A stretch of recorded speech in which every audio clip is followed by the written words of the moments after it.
is the Daystar Shawn Bolz situation something that's just the tip of the iceberg? I don't know about you, but for me it's not just a headline, it's something personal. And backtrack, years ago I thought how ridiculous people are to fall for false preachers, and we all seen the crocodile tears of some of those most blatant ones. And you know, not to step on anyone's toes, but Benny Hinn, the Swaggarts, and so on and so forth. And yet I found, once I became a Christian, I have a video out how I became a Christian in Hollywood. I lived for 34 years in Hollywood, and while many consider it the sin Babel of the world, for me, it was the place where I was converted to Christianity. I had prayed before, but I grew up Catholic and really had no idea in Germany. So Hollywood was for me the place where I was converted to true Christianity, and yet I had the hardest time to find the right church for me. I had numerous videos out on that particular topic. So that's why I was interested in this online ministry. Until one by one, there were some weird things happening that made me strangely aware something wasn't going on right. And then, of course, his revelation, the revelation of his cell phone prophecies, even him admitting more or less that's exactly what he did to deceive the public. But that leaves us at a larger question for the Christian community who sincerely want to tithe. It's God's money. Sermons were always centered around creativity because God gave us these talents and we have to use it. But there's something strange even there, as much as I enjoyed the amazing shows that the team would put on because they were all in the entertainment industry, young, talented people. And I realized he wasn't preaching about God. He preached about our talents given by God. I just looked him up and it shows that he says the church of faith. But he doesn't say the church of faith in Jesus Christ. You can have a lot of faith in different areas. You can have faith in yourself and make yourself a false God. And that actually was one of the contentions of the team members of Erwin McManus. One of his inner circle team members committed suicide. And I read an article by one of his friends saying, and in deep grief, had Erwin McManus not preached the gospel of your talents, but the gospel of Christ and salvation, this young man would either not have committed suicide or would have heard for sure the gospel which Erwin McManus perhaps neglected to preach. I know he never really preached it because all he preached always were our talents and how, like Jonathan, he even has a book out on Jonathan who says, let's go over to the Philistines and we just boldly move ahead, whether we hear from God or not, because once we move ahead, God will either give us the yay or no and stop us, but the initial impulse must come from us even without hearing from God. And that was a theme throughout Erwin McManus's preachings, works, publications, and increasingly, I don't know if it was the Holy Spirit or something pulled me back from that church. Next up was Oasis on Wilshire Boulevard. Those of you who know Los Angeles, it's of course very hip group of people as well, young creatives. I felt right at home there. And Philip and Holly Wagner were the pastors then. Meanwhile, I think they're senior pastors and someone else has taken over. They did preach the gospel of Christ, but again, there was something weird. And then I spoke to one of the musicians that every Sunday, almost for free, performed, even though that musician was very famous, was performing with some of the greats in the music industry, but as a Christian, he donated almost for free his time. And I spoke to him, and he felt there were more and more improprieties behind the scenes that had not been properly addressed. And for some reason or another, I found myself at the beautiful, gorgeous Bel Air Presbyterian Church up on Mulholland. Beautiful church, more conservative crowd, I would say, a little bit more middle-aged, very wealthy. It's Bel Air after all, but people from all over Los Angeles would come there. And to my surprise, this very musician that I had spoken to in Oasis, because he was part of a small group, we had small group Bible studies in Oasis. All of a sudden I saw him on stage there and him performing there. And he said, well, he had left Oasis, and I said, so did I. Well, the beautiful Bel Air Presbyterian Church became my home for about 10 years. Not because the pastors came and went, and the last one probably was my least favorite. Certainly not someone whose sermons would inspire me. You see, Erwin McManus over at Mosaic, he delivered electrifying sermons about your creativity and how to use your God-given talents.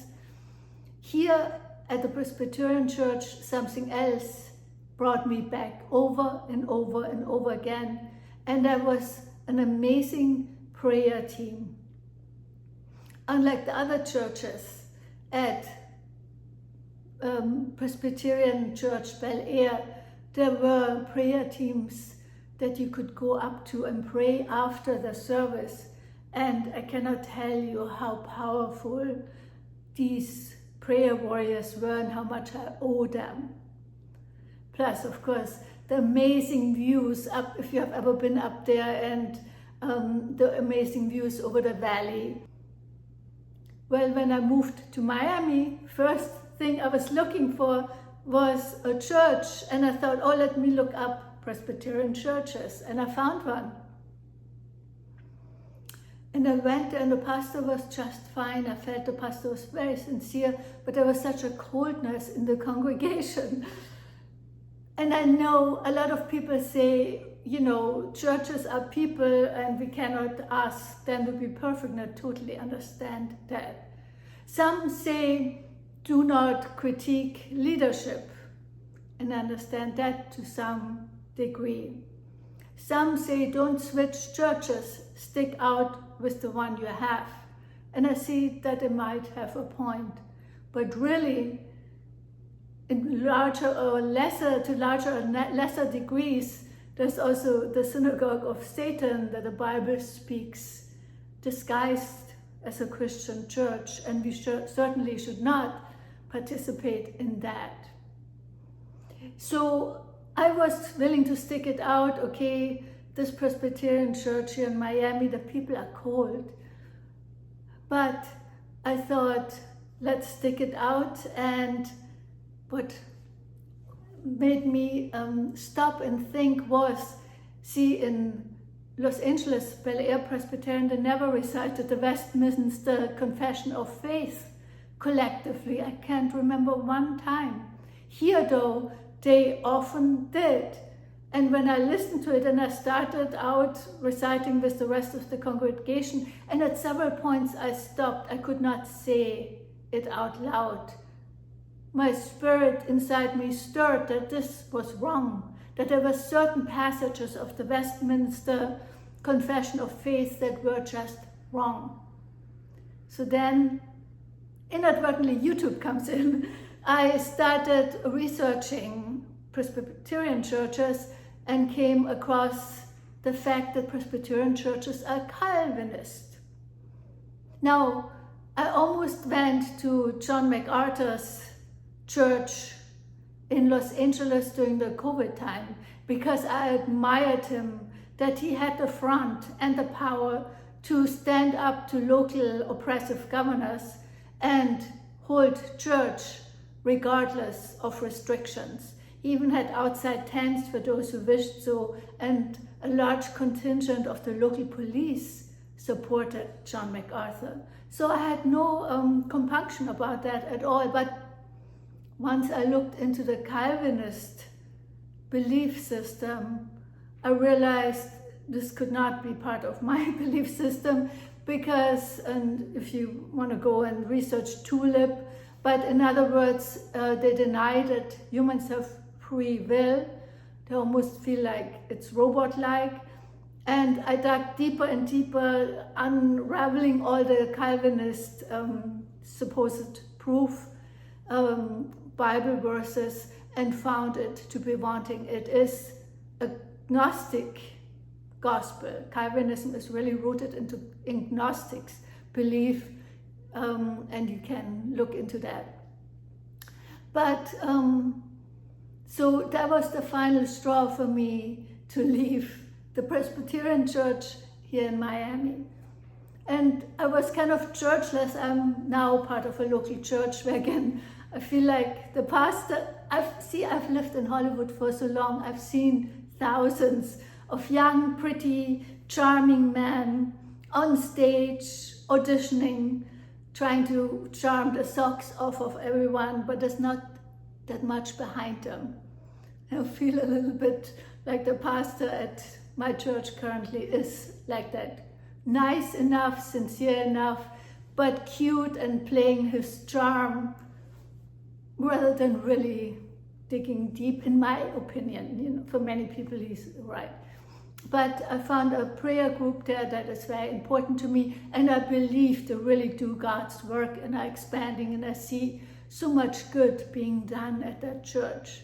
Nonetheless, I have a hunger for more in-depth Bible study, kind of digging into biblical principles, and for that reason YouTube is always very important to me. In full confession, I've never heard of Daystar before. I've heard of Joyce Myers, of course, and some of the people who preach on Daystar. And a few months ago, as I mentioned, I had come across Shawn Bolz. And I thought, well, I divide my tithes between my local church and those who inspire me online, because you're supposed to give there where you get your spiritual nourishment from. So to come around full circle, when in previous years when I was younger, I made fun of those that fell for these seemingly seductive but obviously false preachers. Inadvertently, not much, but I slipped into a little bit, and I'm now extremely careful and always wonder what's behind someone's preaching.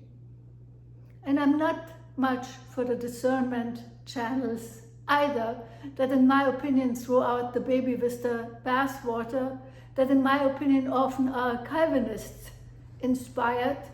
And as much as I admire someone like Doreen Virtue from turning away from being deeply steeped into New Age cults, turning to Christianity, and initially I listened to her, but I cannot listen to her anymore now because I feel she has thrown out the baby with the bathwater. She has become judgmental in her discernment channels.